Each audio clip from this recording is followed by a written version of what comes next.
adeedas dammaqsi abboo aatis kaa'ii obbolas bobbaasi Aba jannee kana kanumaan jalqabna afaanuma keenyaan katabnee dubbifna afaanuma keenyaan katabnee dubbifna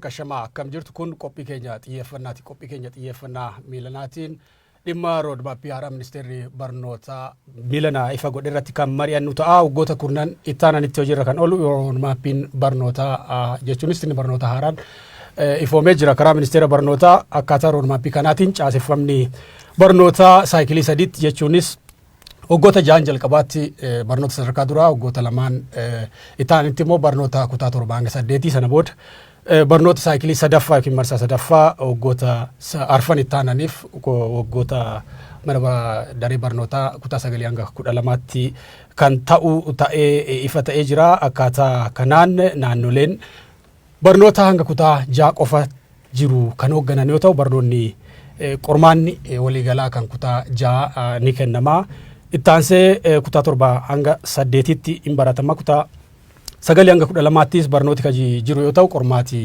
biyyaalessaa kan jedhamu sana booda akka hin jiraannedha akkaataa roodmaappii barnootaa haaraa kanaatiin dhimma kanaa fi kanaa wal qabatanii irratti mari'achuudhaaf xiinxalaa siyaasaa Jawaar Mohaammad waliin as istuudiyootti argama. Jawaar baga nagaan dhufte. Atillee gara sooshaal miidiyaatti deebitee jirta dubbii roodmaappii akkasumas sana dura dhimma kachachala yookiin rakkoo hatamuu qormaataa firii qormaataa kutaa 12ffaa wajjin wal qabatee jiru kaasee yaada kee karaa miidiyaa hawaasaa kennaatti turte har'a immoo karaa OMN hawaasatti dhiyaachuuf jirta. Roodmaappii kana akkamiin ilaalta? Kan biraa immoo qormaati 12ffaa mormii kaasaa ture firiinsaa inni fala argateera. Qormaata irraa yookaan dhimmi qormaataa fala arganne uummanni waan beekuu qabu dhimmi qormaataa hatamuu kun waan deengadda beekamee miti. Gaafa qormaanni kun hatamee naannoo Amaaraa keessatti tamsa'u ministeera barnootaa namni ture kun Bahar Daar ture. Yeroo san itti himamee ture. Tarkaanfii homaatuun fudhanne san booda qormaanni soroorfamee waggaa dhufu yoo xiqqaate barattoonni 5,000 ta'an qabxii wal fakkaataa barnoota sadii hin fiduun isaanii irra gahame osoo qormaanni kun hin ibsamne tarkaanfii sirreeffamaa akka fudhatamu odoo jedhamu didaniit kan uummatatti baasanii rakkoo lamatu jira kanarratti tokkoffaa qormaanni barnoonni sadii hatame waggaa qormaata qofa miti deebiitu ijoolleedhaaf raabsame kanaaf ijoolleen 90 irraa 100 kan fidaa turte jechuudha. Kanaaf qormaan barnoonni sadiin sun komproomaayis ta'ee jira. Akka qormaata deemuu hin danda'u. Qormaanni tokko deebiin isaa bahee jennaan barattoota bira gahee jennaan komproomaayis ta'a irra deebamuu qaba jechuudha. Kan lamaffaa scholastic aptitude test kan jenna SAT immoo waan ajaa'ibaatti hojjetame. Deebiin garee tokko qophaa'e kan biraatiif hojiirra oole jechuudha. Bukleetii tokko qophaa'e kan biraatiif hojiirra oole. Amma kan bukleetii kana sirreessineera kan aptitude kana sirreessinee jaanii kan kaanii garuu kaleessa bifa nama ajaa'ibsiisuun ministeerichi qormaan hin hatamneedha. Qormaan hin hatamu biirooleen barnootaa kan Tigraay kan naannoo Amaaraa kan Oromiyaa kan Finfinnee yeroo dubbataa jiran kanatti hin hatamne jedha jechuudha. Kuni rakkoo guddaadha. Oromiyaadhaaf immoo rakkoo guddaadha. Maaliif Oromiyaa uummata Itoophiyaa keessaa harki 40 kan ta'u at least akka isaan lakkaa'anitti Oromiyaa keessa jira. Barattoonni kutaa 12 fudhatan jedhamu immoo parsantii 26 qofa 26.8 akkasii. Waay maaliif kun gadi bu'e? Kana qofa miti. Amma Adaamaa fi manneen barnootaa hedduu keessatti barattoota 300 keessaa tokkoffaa bakka itti darbee jira jechuudha. Waliigalatti hanga amma dhageenyutti parsantii 20 ta'uu jedhama Oromiyaa irraa kan darbe. Kuni rakkoo guddaadha. Kana odoo hin sirreessin irra deddeebi'uudhaaf yaalamaa kan jiru. Osoo kana barattoonni fi uummanni maatiin gaafataa jirudha amma waa'ee roodmaappii kana kan baasan. Kan roodmaappii bara darbee dhiyeessanii ture yoo yaadatte. Gaafii guddaa kaasee mormii guddaa kaasee mariin bal'aan irratti godhamuudhaaf jedhameef duubatti fudhatame. Mariin bal'aan osoo irratti hin godhamin yaanni hayyoonni hiree argatan sun itti kennan sun hojiitti osoo hin hiikamin osoo hin hammatamin amma semistera jalaan gahanii semistera 7 lama kana tofe semistera deegaluudha. Semistera jalaan gahanii gaafiilee rakkoolee imaammata san keessa jiru osoo hin sirreessin uummatatti fe'uudhaaf yeroo ittiin baasantu jira jechuudha. Kuni tarii Oromootummaa kana jaanje tarii keessa ta'anit saaboteej godhaa jiran natti fakkaata. Kanaaf waan dhimma guddaa fiduudha jedhee yaada. Ayyee barbaachisummaa isaa akkamiin ilaalta? Amma roodmaappii haaraa yookiin imaammata barnootaa haaraan waggoota 28 darbanii Dooktar Xilaayee Geetee kaleessa miidiyaaf ibsaa akka turanitti ogeeyyii gaarii oomishuu hin dandeenye seektara hundumaa keessatti namoota naamusa qaban oomishuu hin dandeenye. Kanaaf sirna barnootaa jijjiiruun barbaachisaa jedhanii miidiyaaf ibsa kennan akkasii. Rakkoon guddaan barnootaa rakkoo naamusaati miti rakkoo qulqullinaati. Quality of education baay'ee gadi bu'ee jira. Kun immoo mallasaan waan godhe qaba. Faranjii ittiin sosobuuf maallaqa ittiin argachuudhaaf jecha yeroo baay'ee waan haasofnedha kun. Lakkoofsa guddisuu sababa jedhuun qulqullina baay'ee gadi buusee jira jechuudha. Lakkoofsa manneen barnootaa baay'ee bal'ise, lakkoofsa barattootaa baay'ee bal'ise, kan yuunivarsiitii kan haayiskuulii baay'ee bal'ise. Garuu adaduma bal'isuun garuu qulqullina irratti xiyyeeffannaan hin kennamne. Lakkoofsi barataa daree keessaa baay'ata. Barsiisonni qophii gaarii fi gahaa hin qabanii. Sababa kanaan barnoonni Itoophiyaa keessaa baay'ee bu'eera. Barattoonni digriidhaan yuunivarsiitii beekamarraa eebbifamanii xalayaata akka sirnaan barreessuu hin dandeenye, kan immoo injinariingiidhaan eebbifamanii hojii bu'uuraa tokko hojjechuu hin dandeenye oomishamaa jiran. Naamusa irratti baay'ee amma kan shakkisiisu jira. Qulqullina irratti yoo kan ta'u taate imaammatas rakkoon isaa imaammata moo waan biraati? Imaammata moo rakkoo dhiheessiiti? Rakkoo piraayoriitiiti kan jedhu irratti ogeeyyoonni taa'anii irratti mari'atanii san sirreessuun waan jiru. Waan shakkisiisu jira amma kana keessa. Fuulleffannaan guddaan naamusa. Maali naamusa isaa? Barattoonni siyaasaa keessatti aktiivli hirmaachuu isaaniiti. Waan biraati miti. Naamusni amma dura biyya kana hin turin kan zamana kana mul'ate yoo kan jiraatu taate sabboonummaan cimee dhufuu isaati.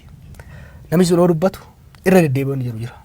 Akeekni kaarikulamii haaraa kanaa roodmaappii haaraa kanaa dhaloota Itoophiummaadhaan cuuphamee gadi baasuudha. Bakki jirtu akkuma tanuma. Sabboonummaa dagaagee dhufee ummatoonni keessattuu dhaloonni lafaa dhufan kun akka duriititti afaan qabachuu didee eenyummaa isaatiin dhaadatee eenyummaa isaa kabajatee walqixxummaa gaafatee walqixxummaa san gaafachuu qofa osoo hin ta'in harkaan hiixatee waan fudhateef dhaloota kana doomsuu barbaadan jechuudha. Sabboonummaa doomsuu barbaadan. Kan roodmaappii qofaa miti kan laalamuu qabu. Ihaadee goggaa wal ga'u maal jedha? Rakkoon hamaan biyya kanaa sabboonummaa dheedhee lafa ka'a.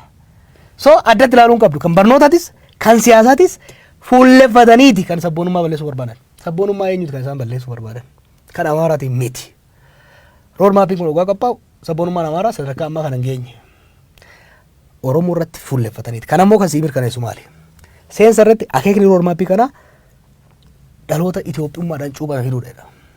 Gadi siqee garuu barattoonni Oromiyaa keessaaf kan biraa afaan Amaaraatiin sadarkaa gadi irra kaasanii baratanidha. Itoophiummaa Amaarummaadhaa kan kaleessa qabsoodhaan ofirraa fottoksinee ofirraa lafaan geenye san deebisuu barbaadan. Kuni akeekni isaa ifa ta'uu danda'udha qaba. Keessa qofa osoo hin ta'in alumarraa waan ifaati jechuudha. Kan biraa afaan ilaalchisee akkuma ati dubbatte onlaayinii dokumentiin deemaa jiru amma ofishaalii wanni isaan gadi baasanii himanii jiraachuu baatullee afaan Amaariffaa naannolee hundumaa keessattuu kutaa tokkoffaa kaasee akka baratamudha dokumentiin karaa onlaayinii deemaa jiru. Biiroon barnootaa Oromiyaa immoo Dooktar Tolaa Bariisoo BBC afaan Oromootti akka himanitti waan kana waakkatanii jiran. Biiroo barnootaa fi ministeera barnootaa gidduu wal hubannaan jira kan jedhu gaafii ta'inatti mul'ata. Barbaachisummaan afaan Amaaraa kutaa tokko eegaluu maali? Biiroo barnootaa fi ministeera federaalaa jidduu yookiin fakkeessanitti durriyyeen ogaa keessa seenuu hedduu fakkeessite boksiin wal dhoofti. Ati waldhaan jettee addaan qabu deemta isaan keessa seenan. Yookiin biiroon barnootaa fi ministeerri barnootaa geemii san uummata irratti taphachuu barbaadani yookiin immoo biiroon barnoota Oromiyaa geemiin ala darbamee jira jechuudha. Draaftii isaa irratti wixinee irratti qaama isaan haala san irrattis ifatti lafa kaa'amee jira. Afaan Amaaraa kutaa tokko irraa akka eegalu kan jedhu. Wixineen biraa wixineen sun fooyya'ee yoo jiraate maa gadi hin baafne wanni dhoofamuuf maali? Wanni amma Dooktar Tolaan jedhu kun dhugaa yoo ta'e afaan isaanii maaliif amannanu? Wal beeyna baroota darbe keessa maal akka turan. Mootummaa tana arra dhiisii eega ishiin duuteyyuu amanuun nama rakkisa. Maaliifi mootummaa jireenya ishii guutuu sobarratti hundoofte waan taateef. Yaadadhu Dooktar Tolaa afaanii laagii warra akkataa ture bara. Kanaaf waan irra dabarree wanni goonuu miti. Dooktar Tolaan wanni inni jedhu kun dhugaa yoo ta'u taate wixineen sun fooyyee afaan Amaaraa kutaa tokko irraa hin eegaluu kan jedhu as baasee nu agarsiisuu danda'u qaba. In fact Dongora qofa osoo hin taane yakka hojjetaa jiru warri biiroo barnoota Oromiyaa. Wixineen kuni mormii guddaa Oromiyaa keessatti irra gahee almost reject waan godhamedha. Yaada san keessatti hammatamuu isaa osoo mirkaneessin cal'isanii haga amma turuu isaanii dongora guddaa osoo hin ta'in itti gaafatamummaa isaanii hir'isuudha kan agarsiisu. Wixinama kanarraa kaanu afaan Amaaraatiin wal qabate. Afaan Amaaraa kan sadarkaa gadiirraa baratamuu qabuuf federaal working language waan ta'eef afaan hojii federaala waan ta'eef jedha. Itoophiyaa keessatti afaan biyyoolessaa national language wanni jennu hin jiru. Afaan hojii afaan Ingiliziitii fi afaan Amaaraati. Garuu uummanni Oromoo gaafii gaafataa jiru jira. Gaafii gaafataa jiru maali? Afaan Oromootis afaan hojii federaalaa nuuf haa ta'u jedhee gaafii qabsoo tana finiinsitee asiin geesse. Kana osoo hin deebisin gara imaammataatti seenuun atiin biraan masqalatti fakkaata waa jechaa ture bara darbe. Imaammata afaanii osoo hin qabatin dura imaammata barnoota afaanii baasuun hin danda'amu. Biyyattiin gaafii afaanii waggaa 50tiif afaan Amaaraa biyya kanarratti humnaan kan fe'amee as ture. Humnaan fe'amuu kanatu gaafii guddaa kaasee waggoota 50 darbeef biyya kanatti nama wal fichisiisaa ture.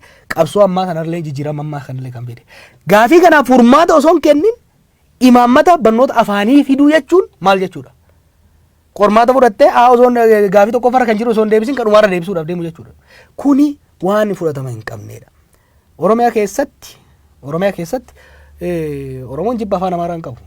Afaan Amaaraa yoo baran rakkoo irraa hin qabnu. Kaleessas qubee mataa keenya kan bocanne afaan keenyaan barachuu kan eegalle jibba afaan biraa waan qabnuuf miti. Tokko afaan keenya dursinee afaan keenya barachuu danda'u. Lammaffaa afaan barannu san immoo nutu filata malee ormi nuun filu. Afaan Oromiyaa keessatti baratamuu qabu kan murteessuu qabu maatii daa'immanii fi akkasumas immoo bakka bu'aa isaanii mootummaa caffee Oromiyaati. Infaakt caffee Oromiyaati kan murteessuu qabu. Kanaaf keessattuu barnoota sadarkaa duraa irratti mootummaan federaalaa sadarkaa kanatti bahee waan madaa uummataa hooqu afaan Amaaraa sadarkaa duraa irratti fe'a jechuun heera mootummaa diiguu qofa osoo hin taane wareegama hammammaa kafalame irratti qoosu jechuudha. Tarii wanni ifa ta'uu qabu afaan Oromoo afaan federaalaa gochuuf gaafii ijoo uummataa ta'uu hin beekamaa. Akka tarsiimootti warra ODP kanneen fayyada afaan Amaaraa kutaa tokko eegaluun afaan Oromoo afaan federaalaa gochuudhaaf karaa kana amma illuujiin akka uumamne hawaasa keessatti. Warri ODP kun waan dogongoree jira. Sossobne bira dabarra waan jedhamu jira. Wanni sossobamnuuf illee hin qabu dhuga qabna.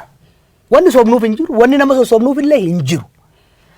Biyya teenya irratti, qe'ee teenya irratti afaan keenyaan barachuun mirga keenya. Biyya teenya irratti biyya nuti uummataan wayyaba taanetti diinagdeesiitiif 2/3 kontribuut goonu keessatti abbaan nu wajjin jiraachuu barbaadu nuun walii galuun dirqama isaati. Kanaaf wanni nama sossobnuuf hin jiru. Afaan Oromoo afaan hojii federaalaa haa ta'u hoggaa jennu wanni nama sossobnuuf hin jiru. In fact afaan Oromoo naannoo biraatitti barachuun nu caalaa orma fayyada. Malee wanni nama biraallee sossobnuuf hin jiru. Wanni dhodhoisaan godhamuuf illee hin jiru. Seeran ifatti irratti wal mormine irratti walii gallee goona. Garuu wanni tokko ifa ta'uu danda'u qaba. Oromiyaa keessatti hanga har'aattis dabara millikirraa kaasee hamma darguutitti namni keenya dirqiidhaan afaan Amaaraa barsiifamaa ture. Bara isaan kana keessatti afaan Oromoo hayyamame garuu afaan Oromoo osoo hin guddatin afaan Amaaraa itti deemame. Manneen barnootaa 300tu afaan Amaaraa qofa barsiisa. Manneen oolmaa daa'immanii almost sadarkaa hunda jechuun harki 85 afaan Amaaraa qofaan barsiisa. Kana hunda obsinee sadarkaa jirrutti amma daa'imman kutaa tokkooti irratti osoo gaafii afaan Oromoo afaan federaalaa gochuu hin deebisin itti deemuu jechuun tuffii oliiti jechuudha. Biyya kana keessatti dhugatti waan hedduu nama gaddisiisu dubbachuuf illee nama saalfachiisu akka hin dubbannes akka hin callifnes nu rakkisaa jiru keessa waan amma isaan as baasan kana. Amma akkaataa kanaan barnootatti yoo seenne rakkina maaliitu uumamu? Maaliifi amma ministeerri barnootaa akka jirutti roodmaappiin kun bara barnootaa itti aanu kaasee hojiirra oola. Akkanaan barnootatti seenuu hin danda'amu. Hin seenamu itti fakkaate. Wanni akkasii hin jiru. Wanni tokko beekamuu qaba. Amma booda Oromiyaa keessatti wanni uummanni Oromoo hin barbaanne wanni uummata Oromootiif hin taane hojiitti hin hiikamu. Kun osoo kan ta'u taate maaster pilaaniitu hojiitti hiikama. Kana osoo kan ta'u taate laagimiitu ijoollee afaan jallisaa itti fufa. Ammas yoo kan ta'u taate rood maappiin kun qoratamee hayyoota Oromootiin itti amanamee san booda haawwan fi abboota Oromootti gadi darbe erga isaan amananii qofa hojiitti kan deemamuu qabu malee dhufanii gubbaadha akkuma kaleessaa dhandhaaranii sanuu amma yeroo Oromoon ilmaan isaa aarsaa kafalee sirna cunqursaa ofirraa kaasee haara galfadhe jedhu kana keessatti shira akkanaa fidanii barattoota irratti torbaan lama keessatti isinitti feena jechuun abadan ta'uu hin danda'u. Kana immoo uummanni Oromoo ofirraa deebisa kana shakkiin qaban. Akka waliigalaatti barnoota Oromiyaa wajjin wal qabsiisee gara jalqaba kaafteetti sirni barnootaa biyya kanaa dhaabbileen barnootaa manneen barnootaatti kaasee mana kaadiree ta'anii jiru. Manneen barnootaa Oromiyaa keessa jiran dhuunfaan almost gara harka 85 kan ta'anii ol afaan Amaaraa barsiisu qulqullina barnootaa wajjin wal qabatee rakkinni jiru. Barnoota Oromiyaa wajjin wal qabatee walumaa gala rakkinni itti mul'atu maali? Maal godhan sitti fakkaate? Manneen barnoota mootummaa baajata xiqqaatti godhu barsiisotaaf kaffaltiin kafalamu. Barsiisota bakka adda addaatti kufteetu achi keessa gama. Manneen barnoota mootummaa afaan Oromoo keessatti baratamu keessatti qulqullinni baay'ee laafadha. Kanaaf namni keenya kan waa xiqqoo maallaqa harkaa qabu of agabsees ijoollee isaa mana barnoota dhuunfaa keessa. Mana barnoota dhuunfaa immoo hoggaa keessu afaan Oromoon jiru. Afaan Amaaraattu jira, afaan Alagaattu jira jechuudha. Kanaaf ijoolleen nama keenya xiqqoo waa qabu kan hojjetaa mootummaa kan xiqqoo daldalatu guutuutti Amaarayaatti deemaa kan jirtu. Anamma eegan dhufeen amman kana hubachaa jiru beektaa. Kanaaf galalmaan nu ajjeesaa jiranii jechuudha. Ilmaan hiyyeessaa manneen barnootaa mootummaa keessa jirtu qulqullinni barnootaa waan du'eef caccabtee kuftee jirti jechuudha. Ilmaan warra xiqqoo qabeenya qabu mana barnoota dhuunfaa seenti mana barnootaa dhuunfaa keessatti afaan Oromootiin barsiifachuu hin danda'u waan hin jirreefi afaan alagaatu fudhatti akkuma gaafa Haayila Sillaasee san Amaarayaatti kan deemaa jirtu jechuudha. Qeegeenya keessatti Oromiyaa keessatti waggaa 40 egaa Haayilee Fidaafaa wareegaman booda wanni akkanaa Oromiyaa keessatti itti deemaa jiraachuu kun waan nama ajaa'ibsiisaati. Kanaaf gama lamaan manneen barnoota mootummaa qulqullinaan ajjeesu manneen barnoota dhuunfaa immoo afaan alagaa irratti fe'aniit afaan alagaa hayyamaniifit bifa kanaan ittiin deemaa jiran. Galatoomii Jawaar sirni barnootaa yoo bocamu walumaa galatti buxineen sirna barnootaa gaafa qophaa'u hirmaannaa akkamii barbaachisa amma fakkeenyaaf kan dhageenya dookumentii kun waggaa tokko dura akkasuma ifa bahee mormii keessummeessaa ture jarri inuma dhoksan ammas hawaasi quba hin qabaanne waan kana jechuudha. Hirmaannaa akkamii barbaachisa yeroo akka kana? An akkan beekutti imaammata tokko jijjiiramuu kan deemu qorannoo godhama. Eenyu qorannoo godha? Namoota ogummaa sanii qaban tokko. Garuu immoo biyya sabaaf sablammii waan taateef dhimmi imaammata barnootaa dhimma biyya ijaaruutiin waan wal qabatuuf siyaasaaf diinagdeef hawaasummaa biyya tokkootiin wal qabateef namoota ogummaa qaban qofa osoo hin ta'in namoota biyya san fakkaatan daayivarsitii sabaaf sablammoota adda addaatirraa wal qixa irratti bahaman keessatti hirmaachuu qaban. Kan akka agarruutti garee tokko kan garee ilaalcha tokkootiif saba tokkootitu itti guutameeti kan qopheesse jechuudha. Kuni ifa barra. Baay'ee dubbisuun qabdu waan isaan jedhan xiqqoo namicha fuula isaatiif waan haasa'u irra ga'uu dandeessa jechuudha. Kanaaf waan akka imaammata barnoota biyya kanatti wal falmisiisaa ta'e.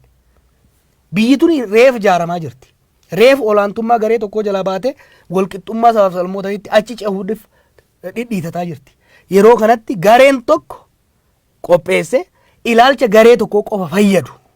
Itoophiyaan uummanni Oromootis ta'e uummanni Somaaleetii fi uummanni sabaaf sablammiin biraa irratti qabsaa'e tan durii sun hin deebitu. Ilaalchi imaammata kana Itoophiyaa durii san kan olaantummaa afaan tokkoof aadaa tokkoo qabdu deebisuudhaaf karoorfamee irratti deemamaa jiru jechuudha. Kuni nama qaaneessa.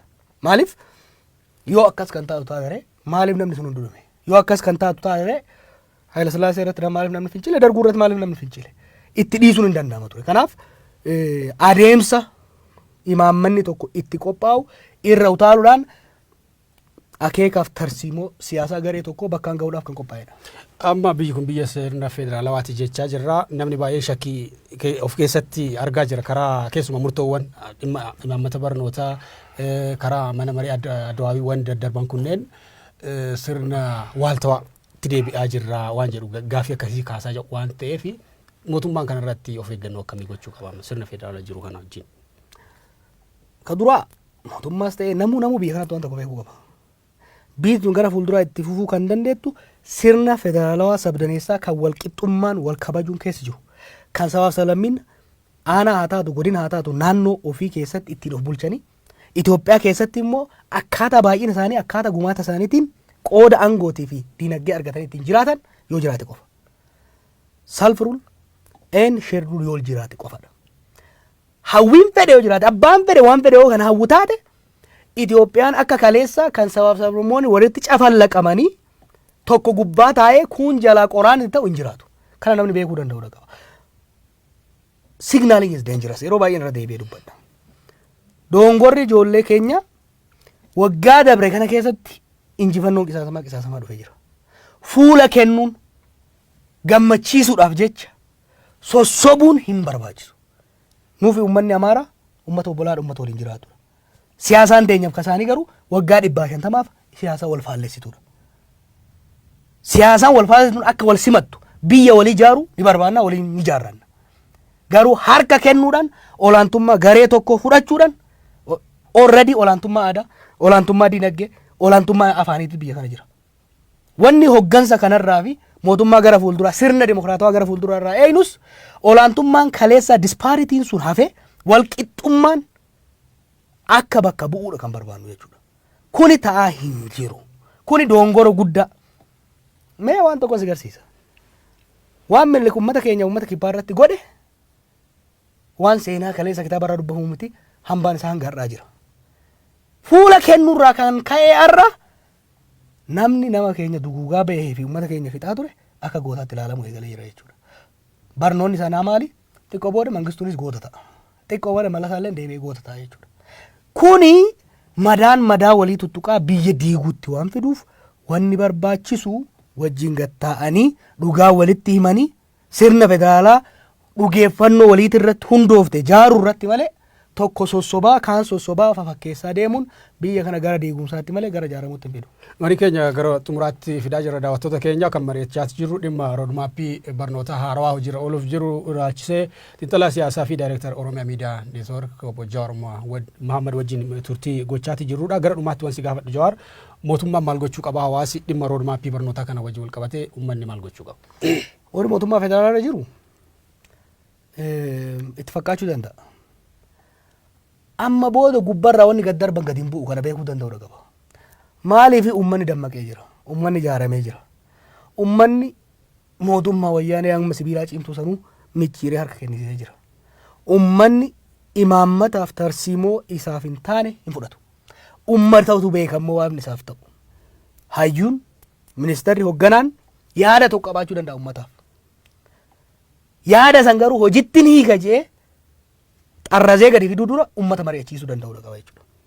Uummata hoggaa jennu garuu kaadiree sumuuniin itti kafalamee walitti qabame. Kayoo dubbadhu jedhaniin waan jarri akka dubbatan barbaadu dubbatu. Kayoo callis jedhaniin afaan isaa xaraggafee taa'u osoo hin taane hayyoota biyyaa hayyoota uummataa walitti fidanii irratti mari'achiisu. Hayyoonni sun immoo waan irratti mari'atanii walii galan san uummataan gadi ga'anii uummata amansiisu san booda hojiitti kan hiikamuu qabu. Barnoota jechuun waan laafaa miti. Mallasaan ekspermentii godhe biyya kanatti beekta akka laaboraatooриitti itti fayyadame. Barnoota amma isaanii qeeqan kana mana tokko keessa taa'etti Ingilizii irraa raasee jijjiiree hojiitti hiike. Dhaloota jaamsee jechuudha barnoonni sun. Har'allee dhaloota itti aanu jaamsuu barbaanna? Hin barbaannu. Jijjiiramni imaammataa gadi fageenyaan keessattuu immoo nuuf dhimma dhaloota baraaruu dhabuuti. Ibsaa guutamaa fa'aa ji'a 9 argatan san keessatti halkanii guyyaa hojjetanii qubee sana wayiitti hiikuun dhaloota qubee uume dhaloonni qubee qeerrootti ceheet bilisummaan har'a argamtituun as baate. Amma immoo sanuuf duuba deebisuudhaaf waan sirna kaleessa qabsoodhaan ofirraa kuufne san deebisu ijoollee teenya irratti akka deemamu kan godhamu. Ergaan ani warra mootummaa naannoo Oromiyaatiif qabu, ergaan ani warra biiroo barnoota Oromiyaatiif qabu, dirqamni isaanii bajata fuudhanii gad dabarsanii kitaaba gadi hiruu qofa ta'uu hin qabu. Waan Oromiyaadhaaf Oromoodhaaf qabu sirritti hayyoota wajjin bulleessanii lafa kaa'aniit olis erguu qabanii gadi dabarsuu qaban. Waan saffisaan dhaabbachuu qabu keessa manneen barnoota dhuunfaa Oromiyaa keessa jiran akkuma manneen barnoota mootummaatitti afaan Oromootiin barsiisuu imaammata mootummaa naannoo Oromiyaa hiikuu qabu. Oromiyaa keessa malee wanni akkanaa kan jirre beektu. Oromiyaa keessa qofa kani manneen barnoota kibban beeku. Tigraay keessa hin jiru, naannoo Amaaraa keessa hin jiru. Kani manneen barnoota faallaa afaan hojii naannichaatiin alatti kan barsiisan Oromiyaa keessa qofa. Maaliif? Barnoota qofaaf siyaasa irraa achi bahi ilaali. Maal jedhan amma? Paartileen jiran hunduu akeekni isaanii guddaan Oromiyaa irratti. Oromiyaa doomsuu, Oromoo addaan qooduu, hamilee isaa cabsuudha kan isaan fuulleeffatanii deeman jechuudha. Daa'ima tokko immoo mataa isaa irratti kutaa tokko irraa kaaftee ilaalcha afaan faallaa dantaa isaa irratti fa'aa yoo deemte gabricha haaraa horachaati kan deemtu. Kanaaf uummanni keenyas dura dhaabbachuu qaba. Warri mootummaatilleen uf duuba deebi'anii itti yaaduu danda'uu qaban. Rood maappiin kun durumarraa hin xiraa'a. Xiraan kun kan irraa ba'uu danda'u hayyoonni keenya gadi taa'anii sirriitti ilaalanii yoo madaalan qofa. Maali mootummaan badiisaa irraan baranne?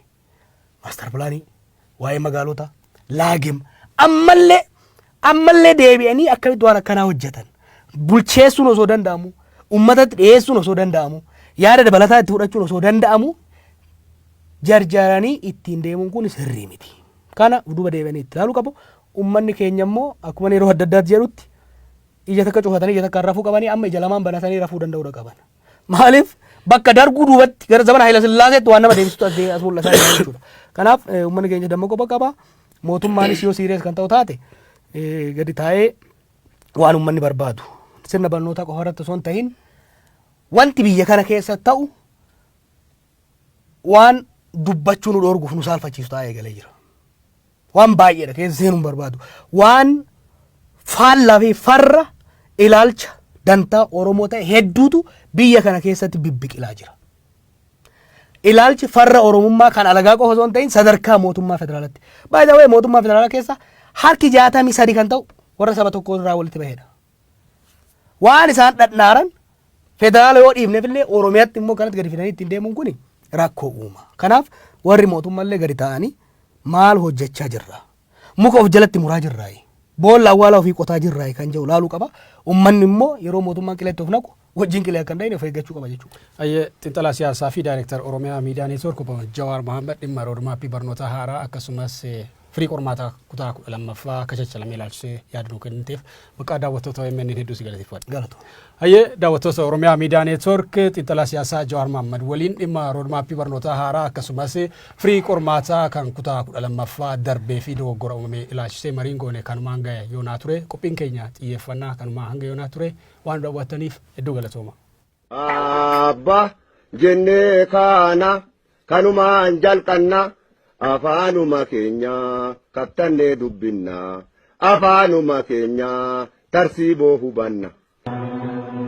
Afaanuma keenya kattannee dubbinna afaanuma keenya tarsiiboo hubanna.